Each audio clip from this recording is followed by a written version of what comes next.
네, 안녕하십니까. 김재민입니다. 오늘은 제가 굉장히 뜻깊은 이 장소에 와가지고 제가 그동안 연구했던 부분에 대해서 발표하게 된 것에 대해서 굉장히 영광으로 생각합니다. 저는 사실 한국에 그렇게 오래 산 사람은 아닙니다. 왜냐하면 여전히 제가 가장 오래 산 나라는 사우디아라비아고 두 번째로 오래 산 나라가 대한민국입니다. 세 번째 오래 산 나라가 카자흐스탄인데 그래도 저는 다 한국에서 군대도 마치고 다 했습니다. 갔다가 필요해가지고 와서 전부 다 마치고 와서 하기 때문에 제가 이 안보 강의를 한다고 해서 저한테 어떠한 문제도 있을 거라고 저는 생각하지 않습니다. 근데 제가 이제 해외를 다니면서 어릴 때부터 이렇게 살다 보니까 좀 한국에서 한국을 바라보는 모습과는 좀 다른 관점에서 한국을 바라보게 됐습니다. 그리고 여러 나라에서 다양하게 각도로 대한민국을 바라보다 보니까 제 개인적으로는 좀 더 다양한 각도와 복잡한 관점으로 한반도 문제를 볼 수 있다라고 저는 지금은 제가 누구보다도 자신 있게 말할 수 있게 됐습니다.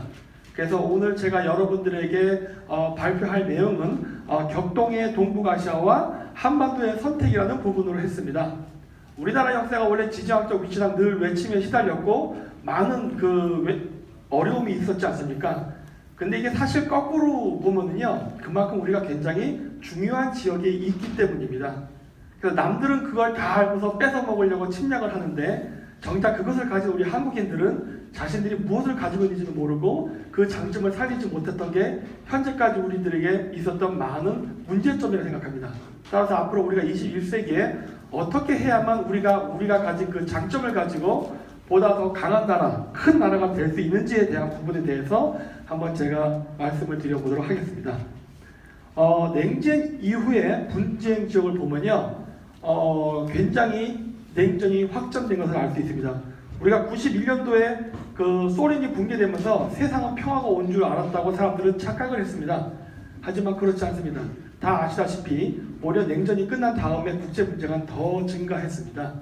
요거는 제가 연도별로 해서 91년도 소비에트 붕괴 이후에 그리고 현재까지 있었던 그 분쟁 지역을 하나하나 점으로 찍어서 표시한 겁니다. 보시면 어떻습니까? 거의 매년 있었습니다. 중간중간 연도가 빠지는 것들인데 이건 연도가 빠진 게 아니라요, 전쟁이 지속됐기 때문입니다. 그러니까 91년도서부터 2017년까지 전쟁은 진행형입니다. 지금도 안 끝난 지역 많죠. 시리아, 아프가니스탄, 이라크, 미얀마 등등 이런 식으로 계속 세상은 오히려 더 혼란스러워졌고 전쟁이 발생을 했는데 다른 점이 있다면 어떤 것이냐? 여기 보시면 이 점 찍힌 지역이 대부분 동유럽과 중동이라는 걸 보실 수 있죠. 저 지역을 중심적으로 했고 그 일부 조금 예외가 지금 미국 대륙인데 저건 2001년인가 9.11 테러 그거를 제외하고는 거의 대부분이 동유럽과 중동입니다. 왜 그랬냐면은 이 당시 91년도에 소련이 붕괴된 이후에 바로 동유럽과 중동에서 과거 냉전 시대 때 미국과 소련이 격돌을 했지 않습니까? 세력 확장을 위해서. 그랬던 상황 속에서 갑자기 소련이 사라지면서 동유럽과 친소적인 성향을 가졌던 아랍 국가들이 버팀목을 잃어버리면서 힘의 공백대가 생기게 되자 미국이 세력을 확장하는 과정 속에서 저 지역에서 분쟁이 일어났던 겁니다. 따라서 저 지역이 집중적으로 분쟁이 발생했고 우리는 과거 그런 것들을 맨날 해외 외신을 보면서 저쪽에 또 전쟁 났구나, 불쌍한 사람들 찌찌찌찌 하고 살았던 게 바로 우리의 인생이었죠. 하지만 이제는 상황이 많이 달라졌습니다. 왜 그러느냐? 요 노란색으로 친 부분이 어디냐면은 최근에 새로 시작된 갈등 지역입니다. 잘 점을 보십시오. 어떠한 패턴이 보이십니까? 바로 인도양과 태평양을 중심으로 바로 일어나고 있다는 걸 알 수가 있죠. 그러면 왜 과거의 중동 지역이나 동유럽이 아니라 왜 인도양과 태평양 지역으로 갈등 지역이 옮겨왔겠습니까?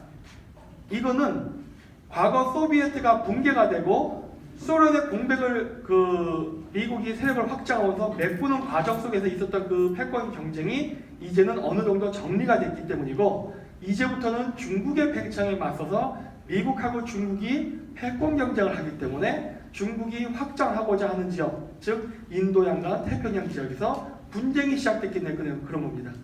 따라서 여러분들은 이제 안전하지 않습니다. 이게 제가 하고자 하는 말입니다. 그 전까지는 괜찮았어요. 남이 나라 일이었고 뭐 강 건너 불 구경하듯이 해도 됐고 그거를 보면서 웃을 수도 있었습니다. 그런데 이제부터는 남의 얘기가 아닙니다. 왜냐? 대한민국의 위치도 태평양에 있기 때문이죠. 따라서 앞으로 분쟁이 발생할 가능한 지역은 한반도, 일본, 오키나와, 대만, 남중국해, 그 다음에 인도, 뭐 기타 등등 중앙아시아까지 이 지역이 바로 갈등 지역이죠. 그래서 어느 지역에서도 전쟁이 난다 하더라도 하나도 이상할 게 없습니다. 이제는 어느 지역에서 먼저 터지냐의 문제지 한국에서 안 일어난다고 이제는 보장을 못합니다. 왜? 이제는 관심 지역이 아시아로 넘어왔습니다. 근데 최근에 이미 상황을 보시면 다 아시겠죠? 우리나라가 건국 이래 항공모함이 미국의 항공모함이 3척이 온 적이 없었죠. 그리고 중동에서 분쟁이 일어나도 한 척 이상 온 적이 없었는데 3척이나 왔습니다. 이거는 세계 신기록이에요. 그럼에도 불구하고 사실 우리나라 사람들은 강 건너 불구경 하듯이 하죠. 여전히 남의 나라 일처럼 생각하고 이게 얼마나 큰 문제인지를 모르고 근데 앞으로는 심각해질 겁니다. 이러한 그 아시아 지역에서의 분쟁이 확장되는 거에는 바로 중국의 1대1로와도 매우 밀접한 관계가 있습니다. 제가 저기 빨간색 점선과 파란색 점선으로 치워놓은 게 바로 중국이 추진하고자 하는 1대1로의 노선입니다. 육지의 실크로드, 바닷길 둘 다지요. 근데 보십시오. 분쟁 지역이 바로 1대1로와 겹친다는 걸 볼 수 있죠? 그 이야기는 무엇입니까? 우리가 지금 TV에서 보는 각종 해외에서의 분쟁은 그 나라의 국내의 문제가 아니라 바로 큰 그림 속에서는 그 강대국 간의 패권 경쟁 속에서 일어나는 대리전일 가능성이 매우 높다는 것을 보일 수 있습니다. 그래서 우리나라에서 일어나는 많은 정변들, 그 다음에 혼란 이런 것들 또한 국내에서 일어나는 문제가 아니라 더 큰 그림 속에서 일종의 기폭제 역할을 했을 뿐이지 그게 사건의 전체가 아니라는 걸 이제부터 우리는 알아야 됩니다.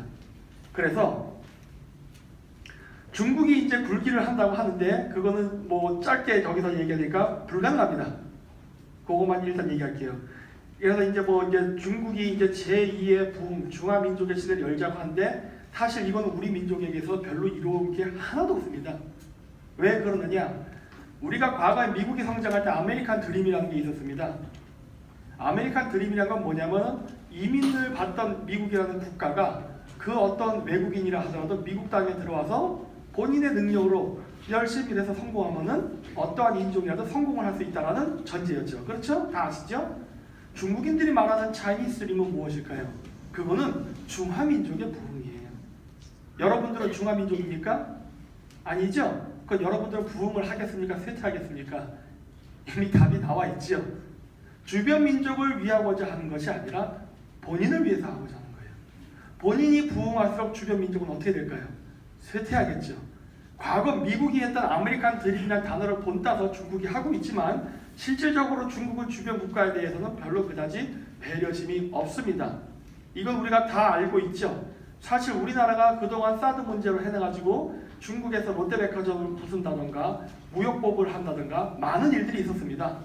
근데 우리나라 사람들 거기에 대해서 어떠한 항의가 있었습니까? 없었죠. 저는 이게 굉장히 큰 문제라고 봅니다. 왜 그러냐면 일본이 어떠한 도발적인 발언을 할 때는 분신자살서부터 뭐 광장에 모여서 온갖 데모를 다 하고 일장기 불태우고 하지만 왜 중국이 하는 것에 대해서는 다 침묵하십니까? 중국은 해도 되고 일본은 하면 안 되는 겁니까? 우리는 아직도 조선시대 때 머릿속에 뿌리 깊게 박혀있는 중국이 상전, 그 다음 한국, 그 다음에 일본이라는 일종의 서열을 지키는 겁니까? 왜 우리는 중국에 대해서는 아무 말도 못하죠? 우리나라에 많은 인권단체가 있고 많은 시민단체가 있지만 중국의 그 어떤 악행과 폭행을 해도 우리는 입을 다물고 가만히 있습니다. 예를 들어서 중국에서 인민일보에 있었던 그 신문 기사 중에 그 한국 사람들 김치 먹고 혼미한가라는 뭐 그렇게 해서 머리글을 해서 기사 쓴 게 있었죠. 우리나라 국민들은 거기에 대해서 어떠한 반응을 했으며 우리나라 기자들은 거기에 대해서 어떠한 칼럼을 썼습니까? 아무것도 쓰지 않았죠. 그렇다면 우리 민족이 지금 일본에 대해서 하는 태도와 중국에 대해서 하는 태도, 미국에 대해서 대하는 태도는 강대국들의 횡포에 맞서서 싸우는 겁니까? 아니면 4대주의 사고방식입니까? 제가 봤을 땐 4대주의입니다. 이거는. 이것들이 현재 우리 대한민국 속에 국민들 속에 뿌리박혀 있는 그 조선 500년 동안 유지했던 4대주의의 뿌리라고 생각하는데, 우리는 그걸 극복하지 않는다면은 대한민국은 미래가 없고 주권국가로서 앞으로 21세기를 살아갈 수 없게 됩니다. 이 부분을 우리는 상당히 경계를 해야 돼요. 이게 명동에 있는 중국 대사관입니다. 롯데월드보다 크지요? 가보신 적 있으십니까? 이 근처에. 중국이 얘기하는 차이나 드림이라는 게 도대체 무엇입니까? 주변 국가들에게 있어서. 분림하겠다는 거 아닙니까? 우리가 과거에 대영 제국이라는 식민지 국가가 있었고, 제국주의가 있었고, 아메리카라는 제국주의가 있었습니다. 중국의 제국주의를 보면은 어느 쪽이 더 우리에게 위협이 될 거라는 생각이 드십니까? 저 옆에 미국 대사관이 있는데 이런 식으로는 하지 않습니다. 그렇죠? 이런 것들이 벌써 보여주기 식으로 주변 국가들을 압제하고자 하는 것들이 명백히 보임에도 불구하고 우리나라는 침묵한다는 겁니다. 그리고 젊은 세대들은 중국인하고 한국인이 뭐 커플 해가지고 TV에서 히히덕거리는 이야기나 중국 어디 돌아다녀서 먹방해서 중국 짜장면 먹는 거라든가 이런 거를 보면서 한중 관계가 우호적으로 된다는 착각 속에 빠져 있죠. 연예 프로는 그렇게 하지만 실질적으로 뉴스를 보면은 한국 기업들을 쫓아내고 사기를 치고 정부가 온갖 부당한 행동을 하면서 우리나라 정부는 움직이질 않죠. 시민단체도 침묵하죠. 국민들도 아무 말 안 하고. 그러면 우리나라는 도대체 주권국가로서 그 나라를 갖고 싶은 겁니까? 아니면 중국에 소속되고 싶은 겁니까? 우리는 이 부분을 정확히 봐야 된다고 봐요.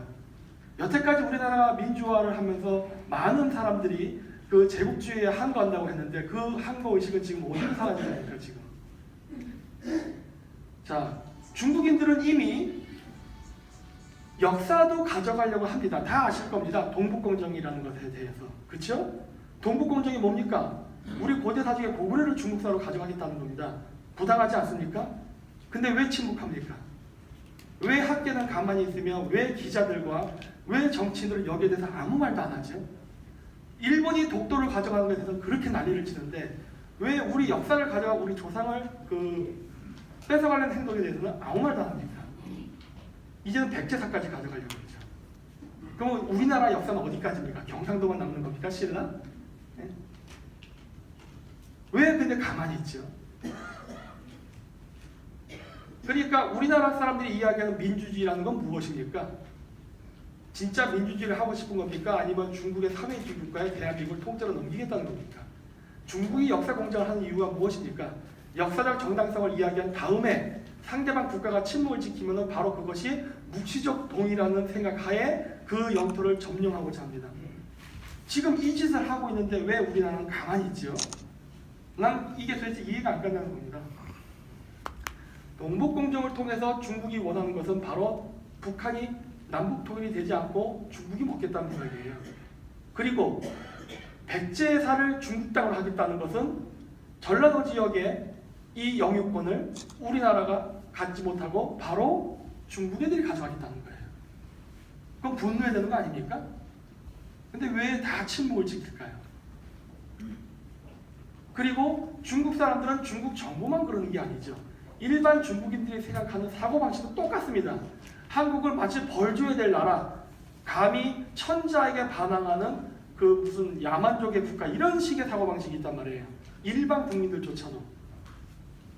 한국 국민들이 한중 뭐 커플 나와서 연예인들 뭐 히히덕거리고 뭐 하는 거 보면서 그리고 뭐 중국집 가서 뭐 짜장면 먹으면서 뭐 먹방하고 찍는다고 그런 거 하면서 우리는 스스로가 한중 관계가 개선된다고 스스로 자뻑 활동하네 중국인들은 오히려 한국을 점령하기 위해서 차근차근 접근하고 있죠. 그렇지만 우리는 그거에 대해서는 바라보려 하질 않죠. 스스로 유명하죠. 자, 중국은 지금 그러한 팽창을 하고 있는 과정 속에서도 많은 문제가 있습니다. 중국은 1대1로를 하는 이유가 있습니다. 그것이 무엇이냐면 이 바닷길은요 미국의 해군기지와 공군기지로 완전히 막혀 있습니다. 그래서 만약에 미국하고 중국이 나쁜 관계가 되게 되면은 저 바다를 통해서 수출과 수입을 할 수 없는 상황이 발생합니다. 그렇게 되면은 중국은 할 수 없이 내륙을 통해서 수출과 수입을 해야만 돼요. 그 그러다 보니까 나오는 것이 바로 시베리아 철도 계획이라던가 그 다음에 실크로드 개발입니다. 하지만 러시아도 믿을 수가 없죠. 왜? 러시아도 중국이 커지는 것을 원하지 않습니다. 자신의 통제권 바깥으로 더 강해지는 걸 원하지 않죠. 따라서 중국이 필요 이상으로 커지면 러시아는 더 이상 중국의 동맹국이 안 될 가능성이 매우 높습니다. 그래서 중국이 추구하는 것이 바로 신실크로드 계획, 여기 보이는 분홍색 선이에요. 그래서 중국이 이렇게 하는 데는 바로 이유가 있습니다. 이것은 2차 세계대전 때 일본의 상황이에요. 일본이 메이지 유신 이후에 굉장한 성장을 했습니다. 세계에 벌써 이 당시에 6대 자원 수입국이 돼요. 엄청나게 산업화가 이루어졌죠. 그랬는데 여기 보시면 아시다시피 일본은요, 근대 국가가 되고 나서 자신들이 공업 발전에 필요한 모든 자원들을 다 수입에 의존했습니다. 그래서 여기 보시면은 뭐 원전에 의존돼서 뭐 100%, 80%, 90% 막 이렇게 나오죠. 뭐 하나 제대로 만들 수 있는 게 하나도 없었어요. 자원만 끊기면 일본은 망하는 나라입니다. 그랬기 때문에 일본은 식민지 확장을 간절히 원했죠. 그리고 실질적으로 했고. 그랬는데 일본이 그 중일 전쟁을 하면서부터 관계가 굉장히 나빠지게 됩니다. 그래서 미국으로부터 수입했던 석유가 끊기면서 일본 제국이 석유가 부족하니까 어디로 진출하냐면 동남아시아로 진출해요. 이미 그 당시에 석유가 그 지역에서 났거든요. 그래서 동남아시아를 진출하다 보니까 그 지역을 식민지로 삼았던 네덜란드라든가 영국, 프랑스와 적대적 관계가 되죠. 그러므로 해서 결국 일본은 삼국동맹이라 그래서 독일, 이탈리아, 일본이 서로 힘을 합치고 2차 세계대전을 하다가 패전까지 가는 결과를 맞이하게 됩니다. 과거의 일본의 이런 패배는 오늘날 중국과도 매우 유사한 상황입니다. 왜냐하면 아까도 말씀드렸다시피 지금의 수출 수입 루트는 일본이나 과거 일본 제국이나 현재 중국이나 다를 게 하나도 없습니다. 따라서 바닷길이 막힌다고는 중국은 멸망하게 되는 거예요. 뭐 싸울 필요도 없습니다. 그냥 바닷길만 막고 가만히 있으면 끝나는 전쟁이에요. 그래서 메가더 장군이 일본을 공격할 때 어떻게 공격하냐면 전 전선을 공격한 것이 아니라 처음에 이오지마라고 해서 저 일본 혼슈 근처에 있던 좀 멀리 떨어져 있지만 그 섬을 점령한 다음에 필리핀과 오키나와를 점령했습니다. 왜 그렇습니까? 인도네시아로부터 가는 석유를 차단하기 위해서였어요. 이 계획은 성공했죠. 결국 일본은 자원이 부족해지면서 결국 전쟁을 지속할 수 없는 상태가 되죠. 바로 자원을 고갈시켜서 말라 죽게 하는 것이 메가더의 전술이었죠. 이러한 전술은 지금도 유효합니다. 만약에 미국과 일본이 사이가 나빠졌을 때 미국이 바닷길을 즉 태평양을 끊어버린다면 중국은 일주일도 못 견딥니다. 이것이 바로 중국이 추진하는 1대1로입니다. 보십시오. 실크로드를 보면은 러시아를 통과하지 않죠? 중국도 러시아를 믿지 않습니다. 서로 동맹 관계에 있으면서도 경쟁 관계에 있어요. 그래서 중앙아시아를 통과하게끔 이렇게 실크로드를 만들었는데 문제는 이 실크로드가 지나가는 지역에 친미 국가들이 많이 배치되어 있습니다. 따라서 이 지역을 통과해서 실크로드를 뚫는 것 자체가 현실적으로 불가능합니다. 뿐만 아니라 이 지역은 지금 분쟁 지역이죠. 전쟁 나는 지역에서 철도 뚫고서 거기서 무력할 수 있겠습니까? 못합니다. 그래서 중국의 1대1로는 실패할 가능성이 매우 높습니다. 실질적으로 중국은 이미 1대1로 프로젝트를 하면서 이 실크로드 주변 국가들과 벌써 분쟁이 났습니다. 그래서 사업이 중단되는 게 벌써 발생하고 있어요. 따라서 중국은 스스로 완벽한 에너지를 자립하기 위한 수출 수입 루트는 확보를 못했고 앞으로도 못할 겁니다. 왜? 그것을 미국이 허용하지 않기 때문이죠. 자, 그럼 이제 러시아가 문제입니다. 이런 상황 속에서 러시아는 어떻게 할까입니다. 지금은 중러 군사 동맹이라 그래서 미국을 견제하기 위해서 중국과 러시아가 힘을 합쳤지만 과연 미래에도 합칠까 하면은 저는 단언코 아니랍니다. 왜 아니냐?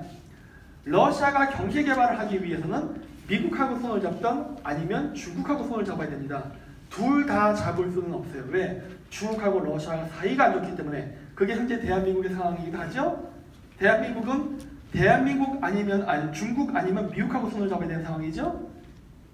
중간은 안 됩니다. 나중에 그 얘기를 할 테지만은 그러한 상황이란 말이에요. 그래서 그 당시에 러시아가 선택한 게 단기적으로는 어디였느냐? 바로 중국이었어요. 왜냐? 그 당시에 중국은 러시아보다 강하지 않은 나라였고 중국의 거대한 소비 시장을 이용해서 러시아가 석유를 판다면 돈을 벌 수 있으니까 당연히 러시아는 중국하고 손을 잡았죠. 하지만 단점이 뭡니까? 중국인들의 미리국이죠. 인구가 엄청 많지 않습니까? 하지만 초창기에는 비록 중국인들의 미리국이 있어도 경제 발전에 도움이 되니까 힘을 합칩니다. 하지만 중국이 점점 경제 성장을 하면서 강력한 국가가 됐을 때는 어떻게 될까 합니다. 과연 계속 중국하고 러시아가 손을 잡고 가느냐? 천만에만만해죠. 그때부터는 미국하고 손을 잡게 되어 있습니다. 왜 그러느냐? 더 이상 중국이 커진다면 러시아는 통제불능의 상태에 갈 테니까. 더구나 중국이 미국을 이겨버린다면 어떻게 러시아가 중국을 통제하겠습니까? 따라서 러시아는 중국이 더 커지기 전에 미국하고 손을 잡고 견제하는 순간이 반드시 옵니다. 제 유튜브에서 한 방송을 보시면은 이 부분에 대해서 제가 여러 번 언급했어요. 그 신호는 언제 오느냐? 시리아에서 아이시스가 빠지고 국제유가가 올라가는 시점이다. 지금이죠? 제가 이 강의를 한 달 전에 했습니다. 국제유가 올라가고 시리아의 아이시스가 사라지면은 그거는 미국과 러시아가 손을 잡았다는 신호다. 그렇게 되면 중국 고립된다. 지금이 딱 그 시기 시작입니다. 이 시기에 중국하고 손을 잡는 나라는 망합니다. 제가 100% 단언합니다. 진영 대립은 기회입니다. 많은 분들이 우리나라를 어떤 식으로 생각할까? 우리나라를 많은 사람들이 이렇게 생각합니다. 우리나라는 반만년의 역사에 굉장히 아름다운 국가로 남을 침략하지 않았으며 착하게 살았고 그리고 늘 강대국들의 시달림 속에 즉 고래 싸움에 등 터지는 국가였다라는 패배주의적인 역사관을 갖고 있습니다. 저는 그렇게 생각 안 합니다. 왜 그러느냐? 우리나라의 역사에 보면은 영토를 확장했던 시기가 있는데 우리가 남의 나라를 침략 안 했더니 무슨 말입니까? 광개토 대왕은 중국인입니까? 중국 사람이세요? 그런 생각 안 하게? 우리도 강할 때 남의 나라를 쳐들어갔습니다. 그리고 강할 때 남의 나라를 쳐들어간 게 왜 나쁜 겁니까?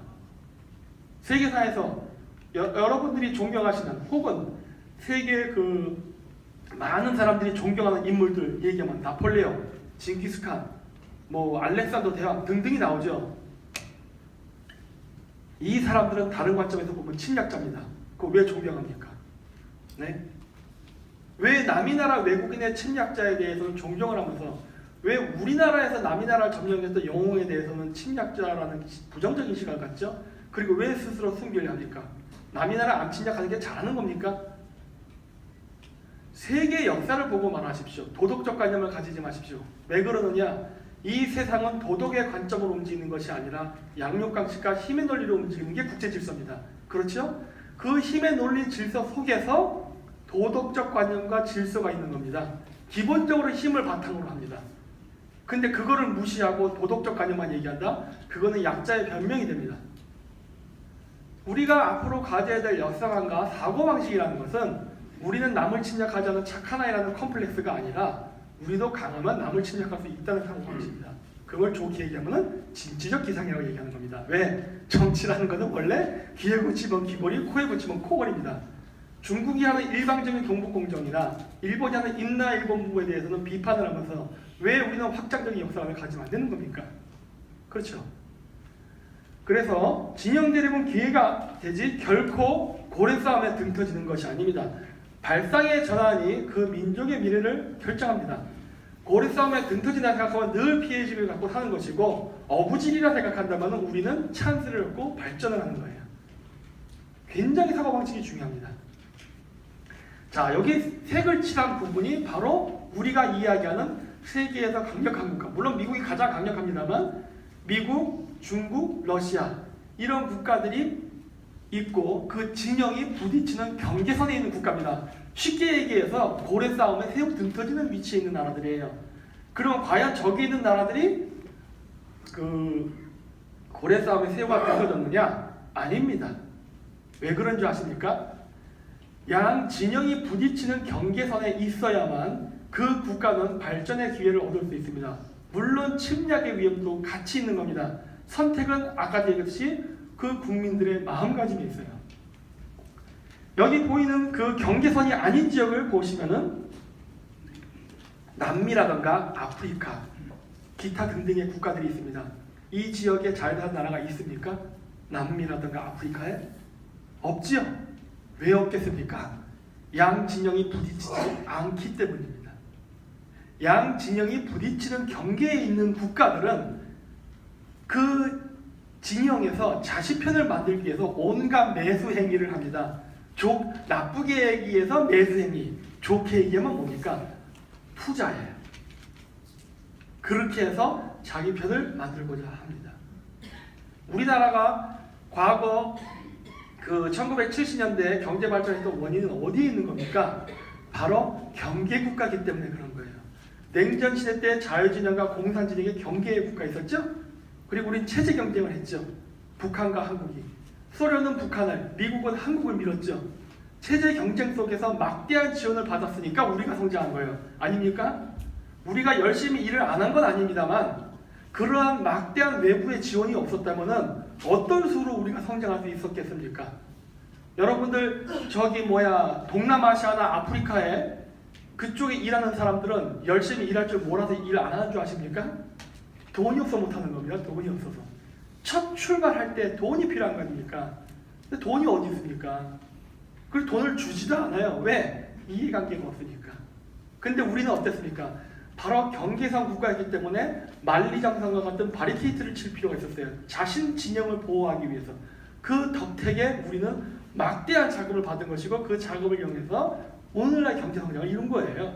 근데 한국은 성장했지만 모든 국가가 경계에 있었다고 해서 성공한 건 결코 아닙니다. 여기 보십시오. 제가 파란색으로 칠해온 나라들은 성공한 나라고 빨간색을 칠한 나라는 실패한 나라입니다. 그리고 오렌지 색깔을 칠한 나라는 지금 선택의 기로에 있는 나라들입니다. 왜 이런 일들이 발생한다고 생각하십니까? 왜? 그거는 줄을 잘못 쓰면 망하고 줄을 잘 쓰면 흥하기 때문이에요. 굉장히 중요합니다. 이게 여러분들 우리가 지금 삼성이 세계 반도체 시장을 휩쓸고 이렇게 하니까 우리가 독자적으로 경제를 발전시키면 잘 될 것 같죠? 누구 마음대로 그렇게 됩니까? 전 세계의 경제는 하나로 묶여서 유기적 관계에 있습니다. 우리끼리 독자적으로 한다는 건 절대 불가능한 겁니다. 그러한 생각을 하는 경제인과 정치인과 국민이 많으면 많을수록 그 나라는 망합니다. 그 대표적인 나라가 북한이에요. 왜? 자기끼리 잘해보겠다고 하니까 그 결과가 뭡니까? 요 모양 요 꼴이죠. 그렇죠? 절대 독자적으로 할 수가 없습니다. 자원이 없기 때문에 자원을 수입해야 되고 물건을 만들어서 팔아야 돼요. 팔 사람이 필요해요. 어떻게 우리끼리 합니까? 주변국가 파트너십을 맺어야겠죠. 너무나 당연한 얘기죠. 근데 북한은 하지 않았고 우리는 했어요. 그랬으니까 성공한 겁니다. 노력은 다 열심히 했어요. 그렇죠? 북한 애들도 새벽보기 운동에서 허리가 부러질 때까지 삽질을 했죠. 근데 정말 삽질만 하고 끝났죠. 왜? 성과가 없지 않습니까? 우리는 처음에 북한이랑 똑같이 그러한 무식하게 막노동식으로 시작을 했지만 경제가 성장하면서 덜 노동을 하면서 더 고부가가치 산업으로 이전을 했죠. 이제는 사무실에서 에어컨 바람 쐬면서 손가락만 움직여도 몇천억이 왔다 갔다 하는 이런 국가를 이뤘지 않습니까? 이게 어떻게 독자적으로 가능하냐는 겁니다. 그런데 이런 것이 가능하려면요, 체제가 굉장히 중요합니다. 많은 사람들이 그래요. 이념 별로 중요하지 않다. 웃기는 소리입니다. 왠지 아십니까? 어떠한 생각을 가지냐에 따라서 그 국가의 흥망성쇠가 결정되기 때문입니다. 중앙아시아에 있는 국가들은 지금도 인구가 적지만 중국에 대해서 굉장히 적대적이고 그리고 필요에 따라서는 무력 행사도 서슴지 않습니다. 근데 우리나라보다 국력이 약한 나라예요. 근데 우리나라는 세계 10대 군사 강국이라는 나라가 중국 앞에만 쓰면 한없이 작아지고 뭐든지 다 주고 빌빌거리는 4대주의를 합니다. 왜 그럴까요? 그거는 사고방식이 잘못됐기 때문에 그런 거예요. 이런 식으로 어떠한 생각을 하냐에 따라서 그 국가와 그 국민의 행동이 달라집니다. 그래서 이념이 굉장히 중요한 거예요. 우리나라 사람들이 지금 착각하고 있습니다. 91년도에 소련은 붕괴됐지만 우리는 냉전이 아직도 안 끝났어요. 그럼에도 불구하고 냉전이 끝냈다고 착각하는데 천만에만만입니다. 그리고 우리가 북한을 동포애로 감싸 안아주면은 서로 이해를 하고 오해가 풀리면서 화합할 것이라 생각하시죠? 저는 100% 아니라 생각합니다. 왜 아니라 생각하는지 아십니까? 저는 사례를 믿지 상상을 하지 않기 때문입니다. 여러분, 공산주의 국가를 우리가 감싸 안아서 그들과 화해가 닿은 사례가 있으면 저에게 얘기해 주십시오. 어떤 나라입니까? 있습니까? 소비에트가 붕괴되던 91년도에 미국은 중국을 대대적으로 키웁니다. 닉슨 독트린이라 그러죠. 그래서 중국을 키웠더니 지금 중국이 뭐라고 얘기하죠? 2050년에 미국을 제치고 자신들이 패권을 잡겠다고 하죠? 배은망덕한 행동이지요. 네? 그 중국의 불량 제품들을 미국이 그렇게 사주면서 키워줬더니 고작 한다는 얘기가 중국이 짱을 먹고 너희들을 다 지배하겠다, 군림하겠다는 이야기를 하고 있죠 이미. 네? 러시아가 민주화가 됐죠. 그리고서 러시아와 미국이 화해했습니까? 안 했죠. 자, 그렇다면 제가 여러분들에게 묻겠다는 거예요. 남북한이 북한이 원하는 것처럼 고려 연방제를 한다든가 혹은 낮은 단계 연방제를 하면은 우리는 북한과 형제의식이 생기면서 서로 감싸 안고 동등하게 화합과 발전을 할 거라 생각하세요? 아니죠. 왜? 저는 상상을 안 하겠다고 했잖아요. 사례만 보자는 거예요. 역사적 사례에서 성공한 사례가 있냐는 겁니다. 없지요? 그러면 없는 겁니다. 우리가 동생이 가능한 것은 같은 체제일 때 가능한 거예요. 잘 보십시오. 중국과 러시아가 중러 국경 분쟁이라는 그러한 갈등도 소비에트 시절, 과거 냉전 시절에 있었지만 지금 중국과 러시아는 친하죠. 왜 그렇습니까? 과거 소비에트 시절에 사회주의 국가 체제였기 때문입니다. 그렇죠?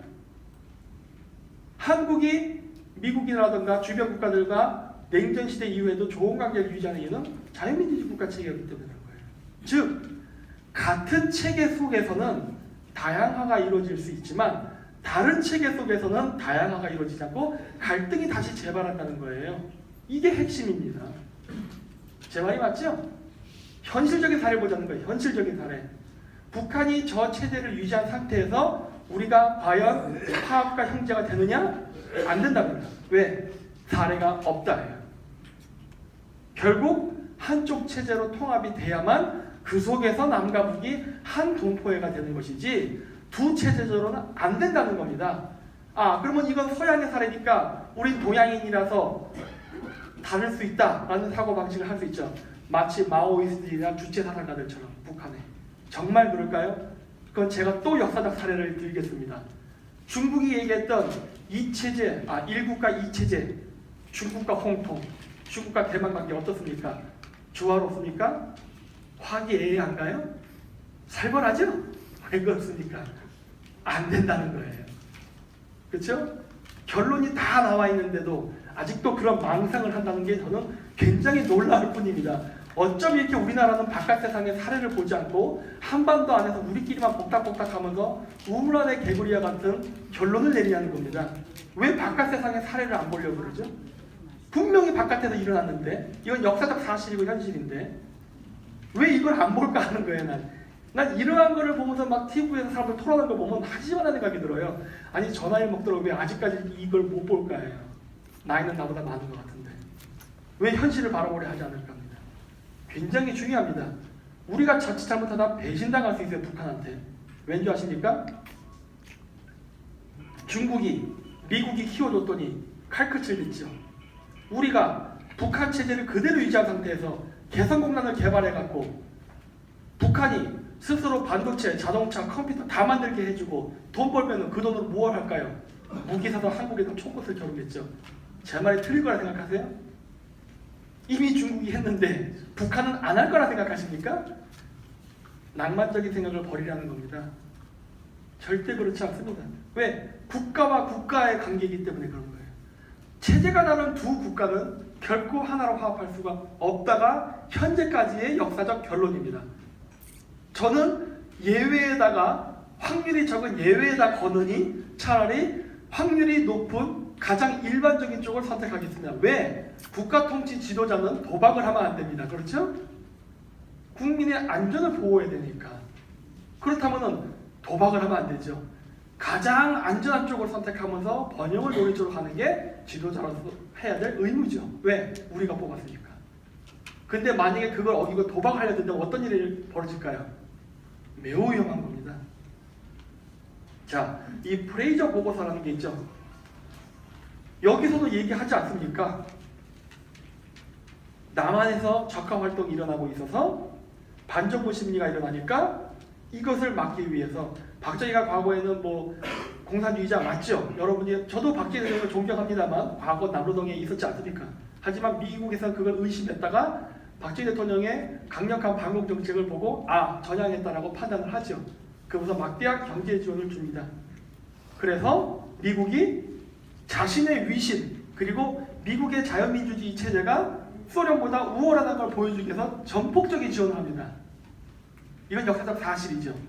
그래서 여기서도 저는 항상 얘기합니다. 이거 여러분들 이 다큐멘터리 보신 분들 있습니까? 전 이거 봤습니다. 재밌어요. 저는 이걸 보면서 딱 느낀 게 있어요. 이 사람들 이중인격이다. 왠지 아십니까? 이미 다 알고 있네. 미국이 체제 경쟁에서 승리하기 위해서 전략적으로 밀어줬다는 건 다 아실 겁니다. 그렇죠? 자, 그렇다면 우리는 미국한테 고마워야 되는 거예요. 그게 결론입니다. 이 세상에 어떤 나라가 아무런 조건 없이 남의 나라를 헌신적으로 도와주는 그런 등신 같은 나라가 어디 있습니까? 없습니다. 다 자국의 이익이 있으니까 도와주는 거예요. 당연하죠? 너무나 당연한 얘기예요. 하지만 비록 그 국가가 이기적으로 한국을 선택해서 도왔다고 해서 우리가 손해본 거 있습니까? 이득을 봤잖아요.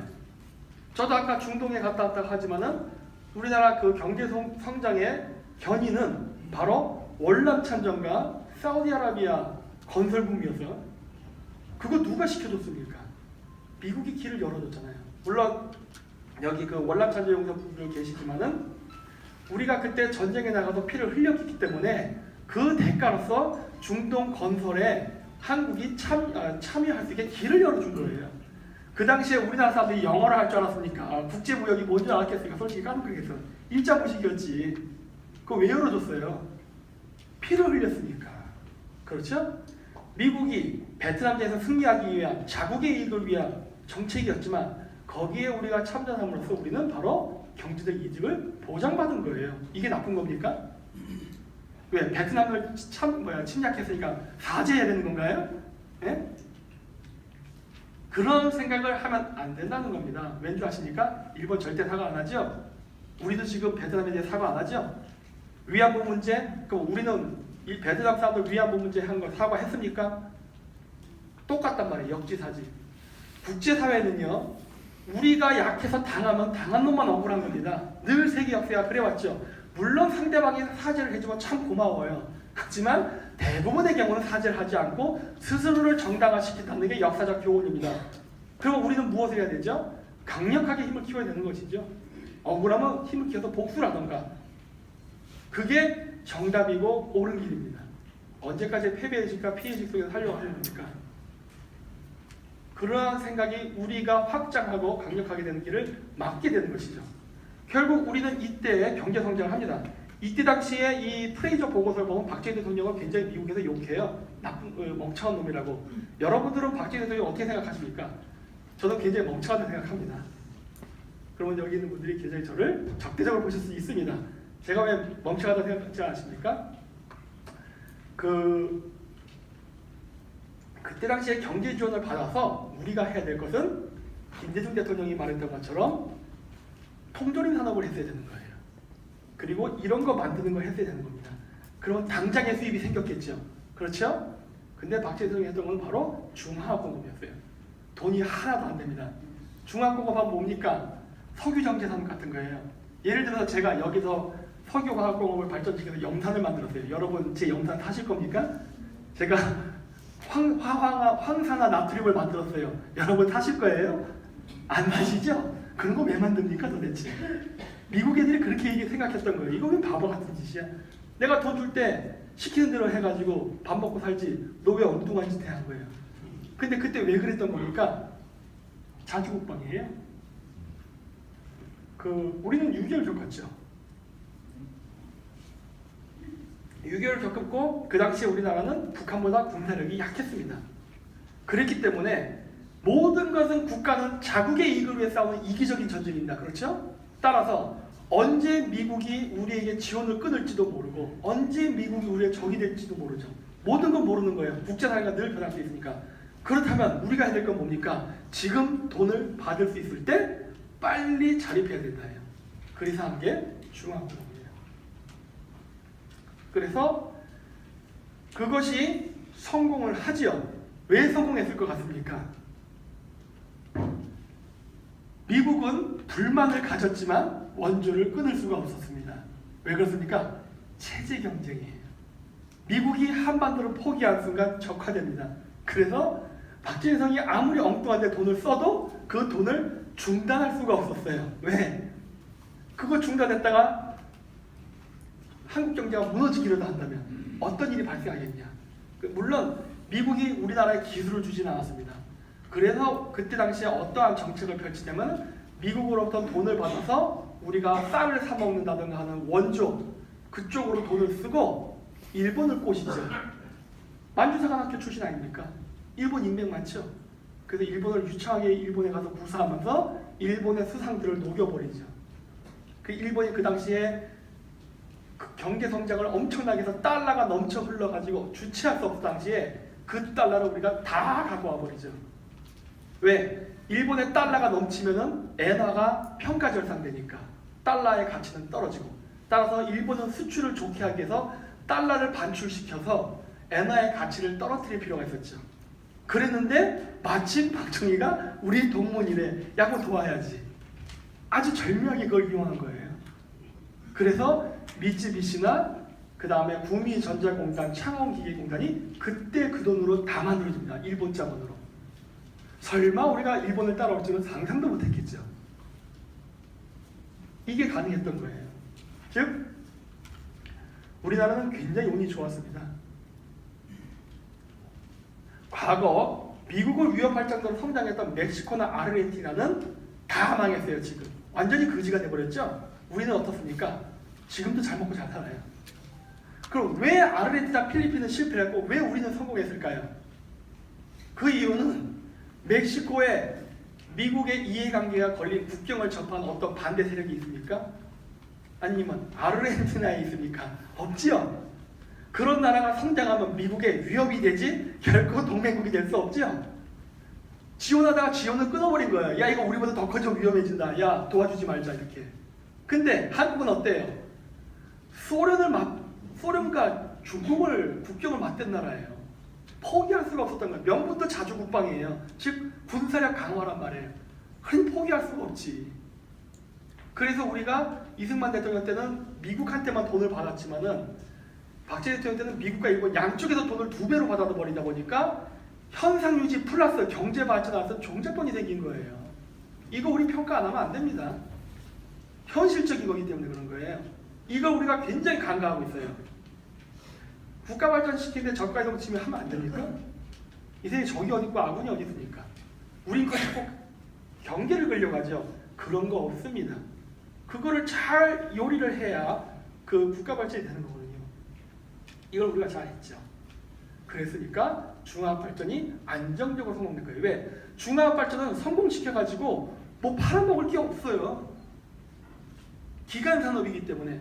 근데 그거를 미국과 일본의 방해가 없이 안전하게 우리가 성공시킨 거죠. 그러면서 점프를 해버린 겁니다. 전 세계 유일한 사례죠. 바로 고래싸움에 새우 등 떠진다는 바로 그런 패배주의적인 역사관이 아니라 이의제의를 한 겁니다. 그렇죠? 절대 손해보지 않는다는 거예요. 바로 사고가 미래를 바꿉니다. 그래서 북한 요건 이따 빼겠습니다.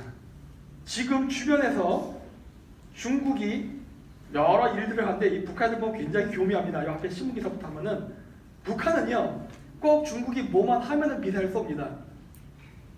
야, 그래서 나 이런 거 볼 때는 가끔씩 느낄 때가 있어요. 야, 북한은 어쩌면 안 망할 수도 있겠다.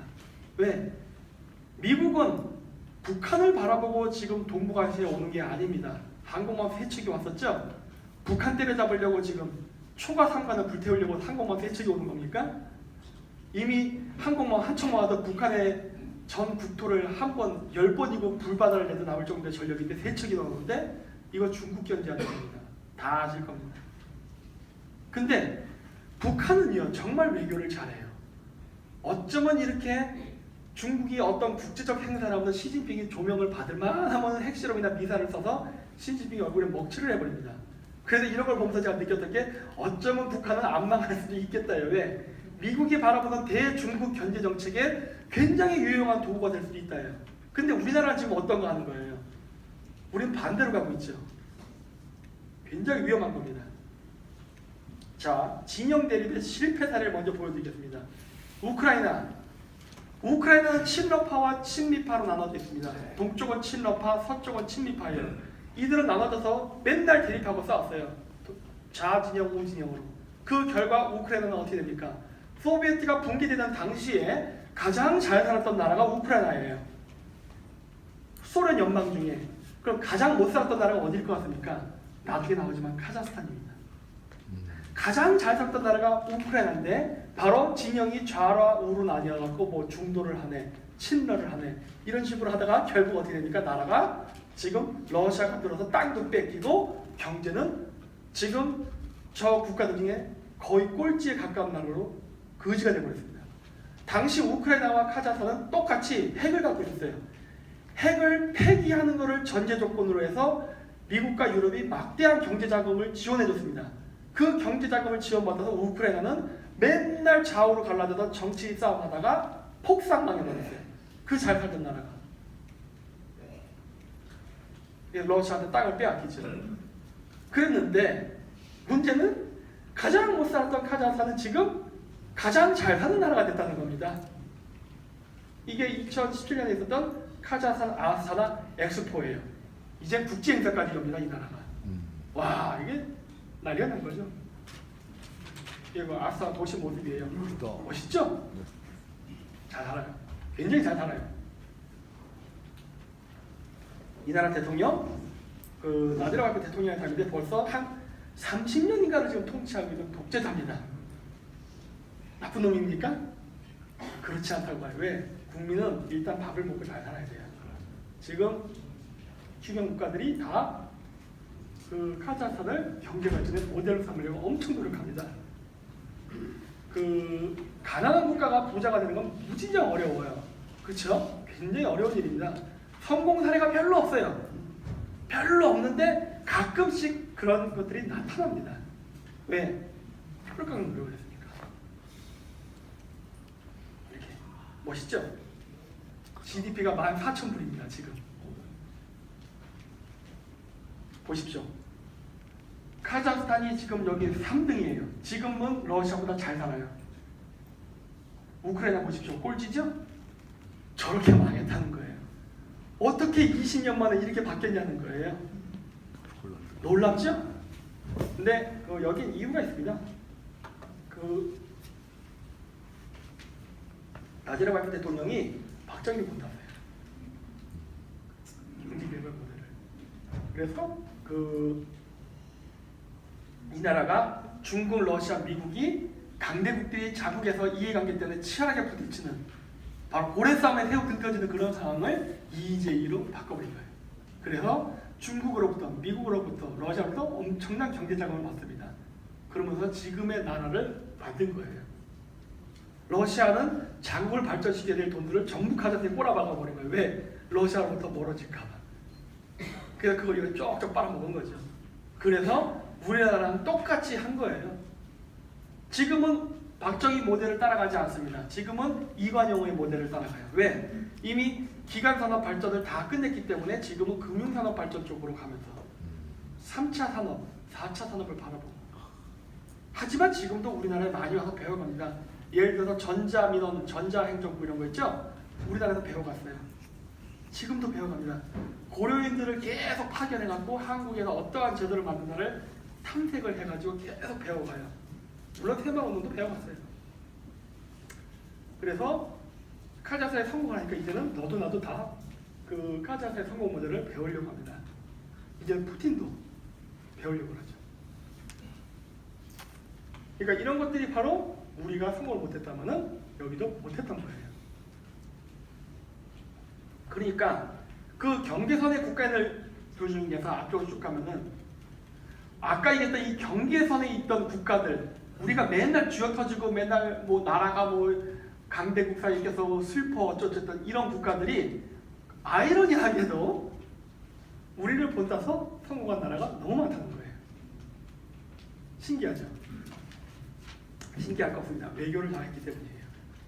외교를 잘하면은 공짜로 먹을 수 있는 돈이 생깁니다. 왜?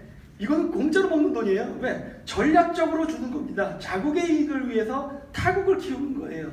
그거를 받아먹기 위해서는 우리는 바로 외교를 잘해야 되는 거죠. 너무나 당연한 거죠. 그럼 우리가 이제 이만큼 잘 먹고 잘 살 만큼 컸으니까 이제 외교 대충 해도 될까요? 안 되죠. 네, 아직 우리 4만 불에 도달을 못했고 10만 불에 도달을 못했으니까 더 잘 먹고 더 잘 살려면은 더 많은 교류와 더 많은 외교가 필요한 겁니다. 여기서 만족하면 안 되죠. 이 부분에서 이제 많은 것들이 우리나라 사람들이 착각하는 부분입니다. 아까도 얘기했듯이 늘 제국주의는 존재했습니다. 늘 강대국의 약속을 괴롭히는 건 늘 존재했던 거예요. 앞으로도 일어날 거고 과거에도 일어났습니다. 현실이에요. 자, 그렇다면은 우리는 그러한 강대국 속에서 어떻게 해야 살아볼 수 있을까가 중요한 겁니다. 그렇죠? 아름다운 이상을 생각하지 말자고요. 공산주의자들처럼. 왜? 이상은 이상이 현실이 아니니까. 우리가 현재 선택할 수 있는 나라가 3개의 나라가 있습니다. 중국과 러시아와 미국이에요. 우리는 여태까지 전통적으로 미국하고 좋은 관계를 유지해서 지금의 경제 성장을 이루었어요. 근데 지금 많은 사람들이 중국 쪽이랑 교류를 하면서 미국을 버리고 중국 쪽으로 갈아타려고 합니다. 그게 과연 되는가를 제가 지금 보여드릴게요. 자, 중국이나 러시아나 미국은 다 제국주의 국가입니다. 인종 학살했어요. 아메리카 인디안 죽였죠. 미국도. 그 중국은 신장 위구르 지역이나 티베트에서 소수 민족들 학살 안 합니까? 다 합니다. 그게 강대국이니까 그런 일이 벌어지는 거예요. 그럼 그 정복적인 인구 이동 안 시킵니까? 다 했어요. 그리고 말 안 듣는 소수 민족들 말 잘 들으면 사탕 주고 말 안 들으면 채찍 때렸어요. 늘 그래 왔어요. 특별히 어떤 나라라고 더 착하고 뭐 도덕적으로 결백하고 이런 거 없습니다. 그런데 차이점이 이제 생깁니다. 무엇이냐? 미국은 우리로부터 멀리 있는 나라예요. 근데 중국과 러시아는 이웃 국가입니다. 우리가 선자본급의 원교 근공이란 말이 있어요. 이웃 국가를 견제하기 위해서 멀리 있는 나라와 교류한다는 말을 씁니다. 왜? 이웃 국가가 강해져 봐야 우리가 좋은 게 하나도 없기 때문에. 역사적으로 늘 그렇죠. 이웃 국가가 강해지면 침략을 당합니다. 그래서 이웃 국가를 견제하기 위해서 항상 멀리 있는 나라와 친교를 맺는 게 외교의 기본이에요. 그렇다면 우리는 누구랑 친해지는 게 좋을까요? 미국이에요. 이미 답이 나왔죠? 두 번째, 주변 국가와의 관계. 미국, 중국, 러시아가 주변 국가들을 어떻게 대하는지를 보자고요. 러시아가 주변 국가들 자기 말 안 들을 때 어떤 식으로 합니까? 파이프라인을 끊거나 군대를 보냅니다. 그렇죠? 중국 어떻게 하나요? 백화점을 박살을 내고 김치 먹고 혼미한가 이런 소리 하고 막말을 해대고 온갖 행패를 다 부립니다. 미국은 어떨까요? 이번에도 한미 군사동맹 얘기가 15시간 만에 말이 확 뒤집혀 버렸죠? 우리 안 한다고. 그럼 미국이 지금 그래서 그만했다고 지금 트럼프 대통령이 인도네시아에 가 있는데 야 한국 전자제품 다 수입 끊어 이렇게 얘기하던가요? 그런 말 안 하죠. 아예 그냥 침묵을 지키죠. 최소한 침묵을 지키네. 물론 우리가 믿겠죠. 하지만 미국이 그렇다고 과거 중국이나 러시아처럼 대놓고 뭘 합니까? 안 하죠. 강대국이라도 자국의 마음에 안 든다고 해서 어떠한 행동을 하냐를 보면은 이 부분에서도 미국이 상당히 세련돼요. 그렇죠? 분쟁 해결 방법을 볼까요? 아까 얘기한 거 통과할게요. 그냥 이민정책 보죠. 여러분 전 세계 아메리칸 돈 본 적 있으십니까? 아니면 러시아타운이라는 거 보신 적 있으세요? 그럼 차이나타운은 어떨까요? 전 세계에 없는 곳이 없죠.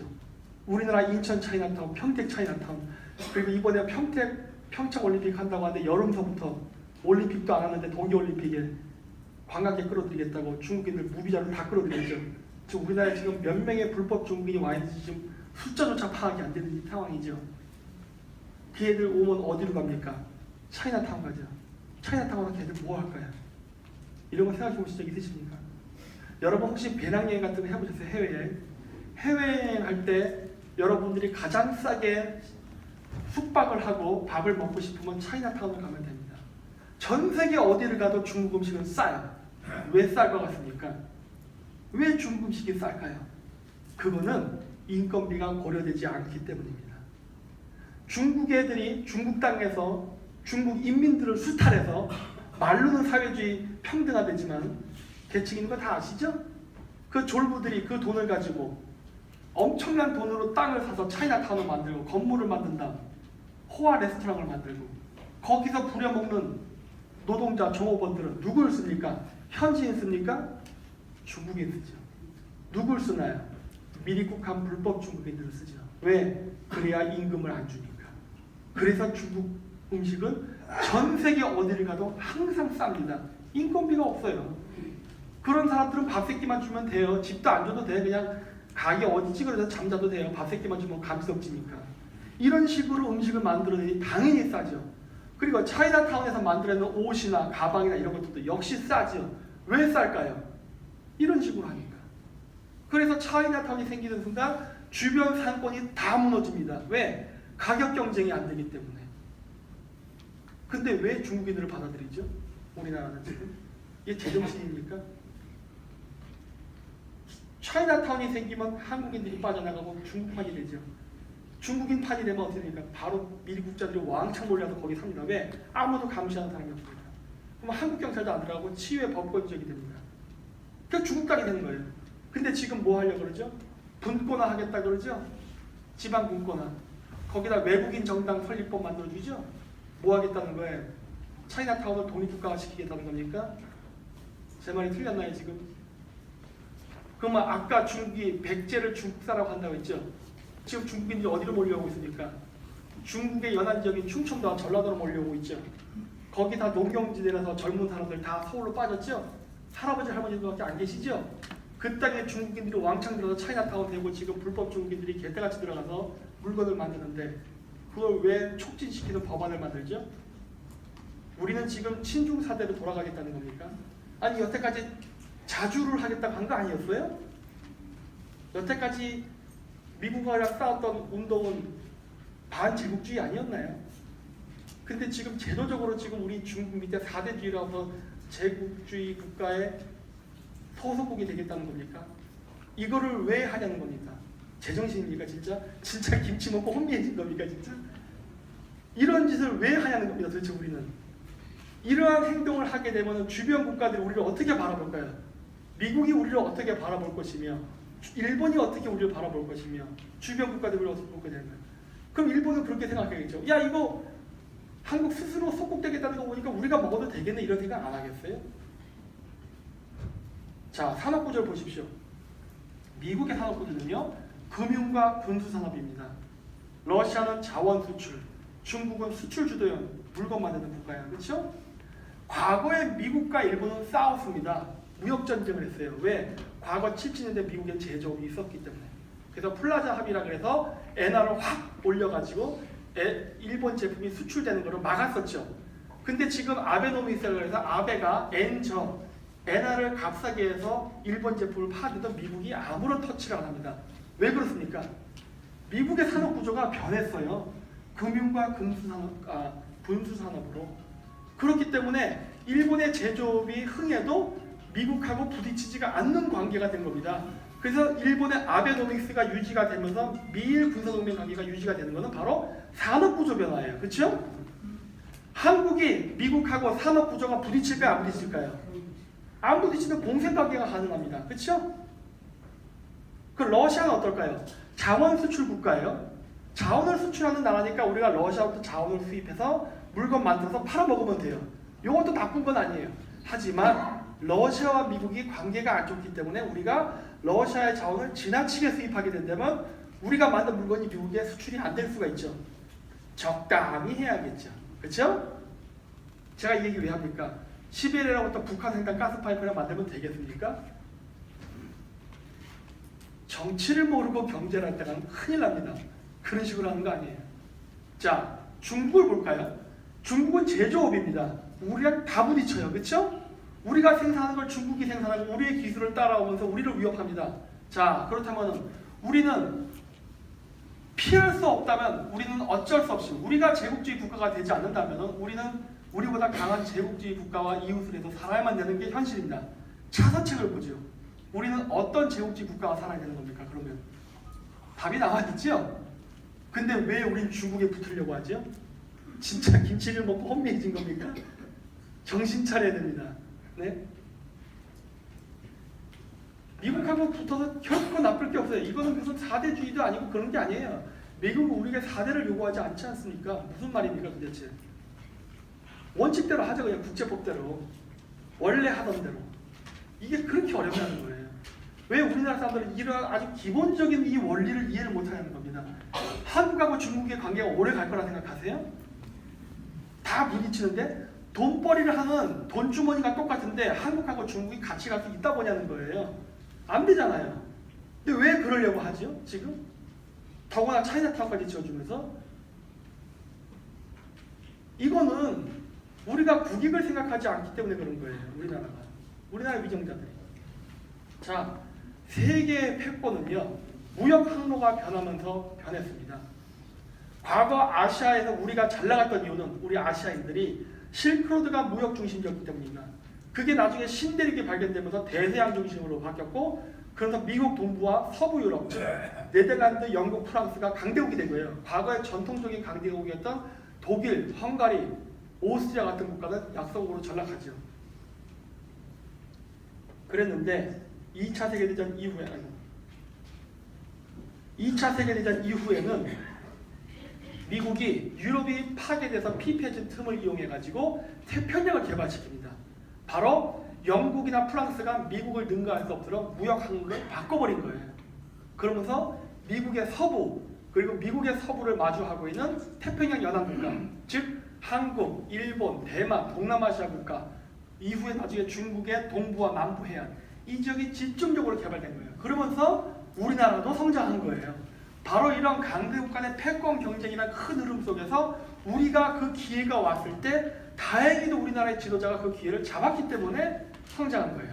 물론 못 잡은 나라는 여기서 전쟁터가 돼서 완전히 거지가 돼버렸죠. 운이 좋았죠, 우리가 여태까지. 뭐 운만 좋은 건 아니었어요. 선택을 참 잘한 거예요. 앞으로도 선택 잘해야겠죠? 실크로드가 다시 열립니다. 과학기술의 발달로 인해서. 그렇죠? 과학기술의 발달로 인해서 실크로드가 다시 열리게 되는데 우린 또 한 번 선택의 기로에 쓴 거예요. 왜? 국제 환경이 변했기 때문에. 어떻게 될까요? 우리는 이제 어느 나라와 또 새로운 관계를 수립하는 게 좋을까요? 미국입니까? 중국입니까? 일본입니까?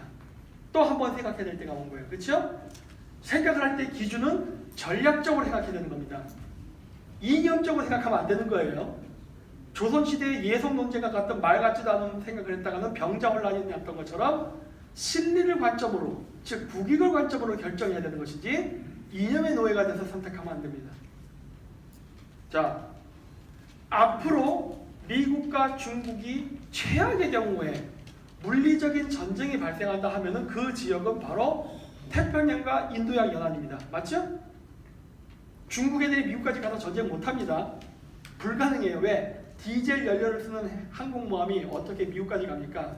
미국처럼 20년 동안 급유를 안 해도 움직일 수 있는 핵 추진력이 있는 항공모함에 원양 항대가 가능하죠. 결국 중국 근해에서 전쟁이 날 가능성이 매우 높지요. 만약에 전쟁이 난다면. 그렇다면 우리나라는 여태까지 이용했던 수출 루트였던 태평양과 인도양을 통과하는 지역을 못 지나다닐 수가 있어요. 만약에 전쟁이 난다면. 그럼 우리는 수출을 어떻게 할 것이며 자원을 어떻게 수입할 거예요? 이런 현실적인 문제에 봉착하게 되겠죠? 해결 방법이 있습니다. 그냥 미국하고 친한 데로 그냥 가면 돼요. 미국이 서부 지방에 개발한 시엘가스를 우리가 수입한다면 태평양을 통과할 때 어떻게 중국이 그걸 공격하겠습니까?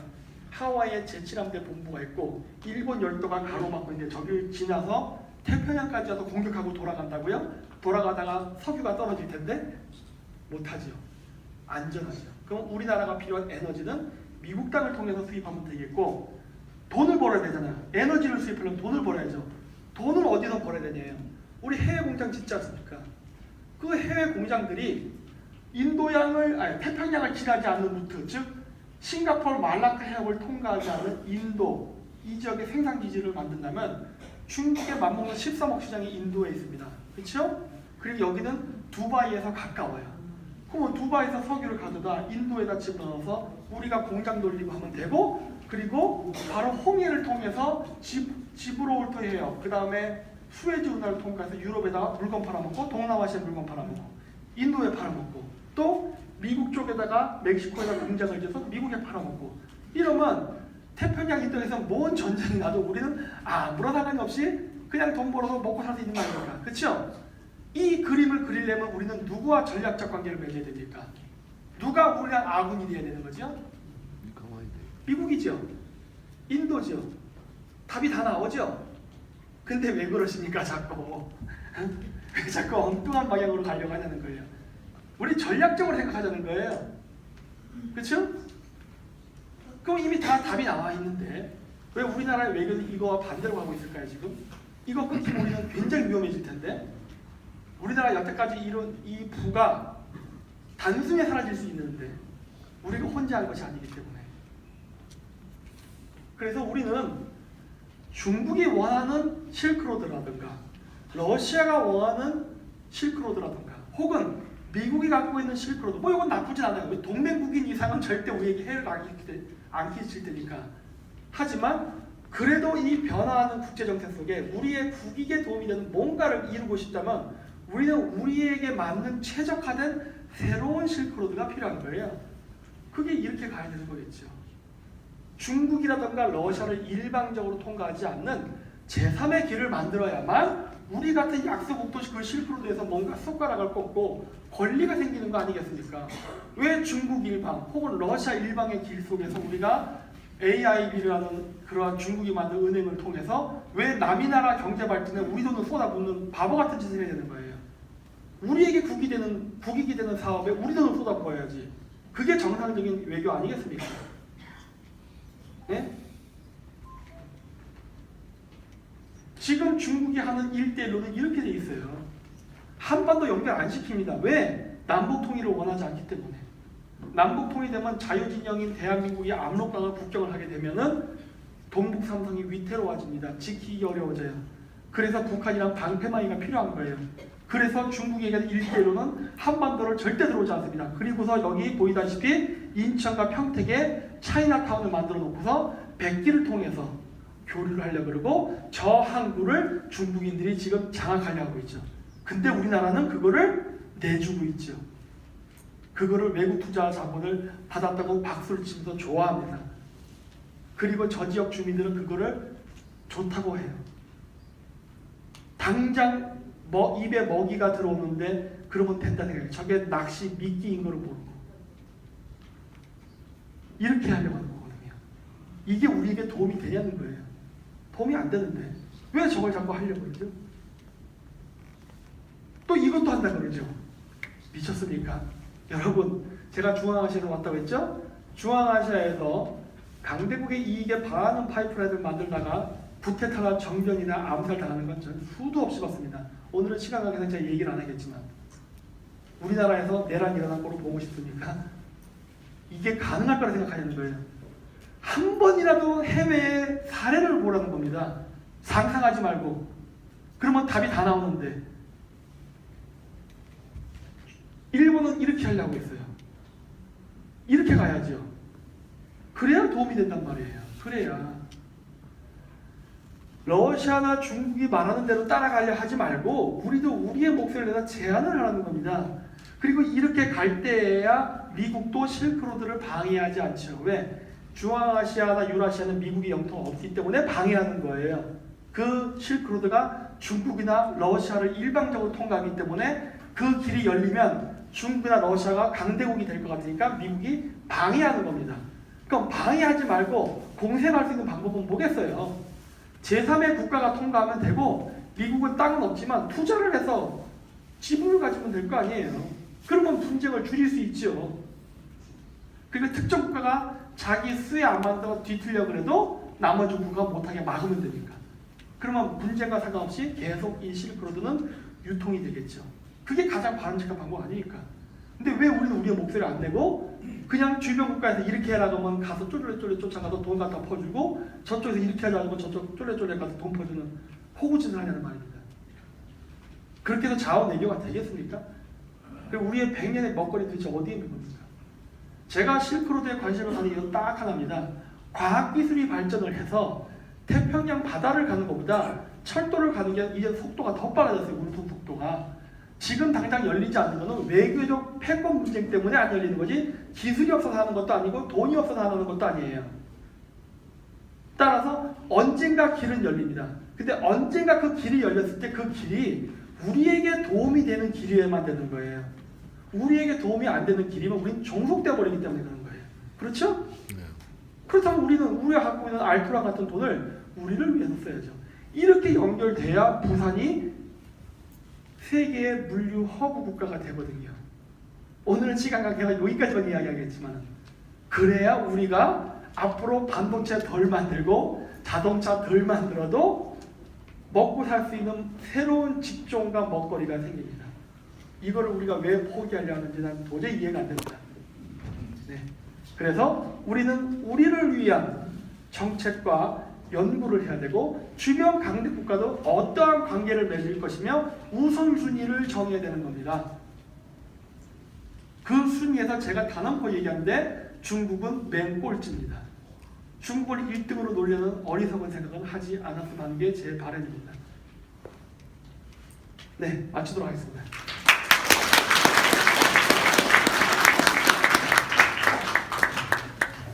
예, 이날 많은 참석자분들 정말 우리가 다시 한번 생각하고 우리의 미래를 어떻게 가져가야 되고 어떤 힘의 논리 속에 우리가 대응해야 될까 정말 좋은 교훈이 된 듯합니다. 오늘 이렇게 귀하고 멋진 강의와 교훈을 주신 김정민 박사님께 다시 한번 큰 박수 부탁드리겠습니다.